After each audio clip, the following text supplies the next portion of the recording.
एकंदरच हे प्रकरण त्या ठिकाणी अत्यंत गंभीर होतं आणि चौकशी अंती अनेक पुरावे त्या ठिकाणी पुढे येताना दिसत आहेत.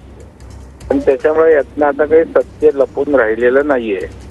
मग हे एकत्रितपणे कोण कोण होते, त्यांनी कशा प्रकारे प्लॅन केला, या सगळ्या गोष्टी आता चौकशी अंती निश्चितच पुढे येणार आहेत, येत आहेत. आणि मला वाटतं आता अशा प्रकारचं जर हे सीसीटीव्ही फुटेज आपण जे दाखवत आहे ते त्या ठिकाणी असेल तर त्या ठिकाणी ज्या पद्धतीनं आरोप होत आहेत किंवा जो आक्रोश त्या ठिकाणच्या स्थानिक जनतेचा त्यांच्या संघटित गुन्हेगारीच्या संदर्भात त्या ठिकाणी आहे, त्याला पुष्टी या ठिकाणी या निमित्तानं मिळते. संदर्भामध्ये चौकशी सुरू आहे आणि त्या चौकशीच्या दरम्यान आता निश्चितच या सीसीटीव्हीचा संदर्भ त्या ठिकाणी चौकशीची यंत्रणा त्या ठिकाणी घेईल आणि जर अधिकाऱ्यांची त्यांना साथ असेल, अधिकारी त्याच्यामध्ये कळत न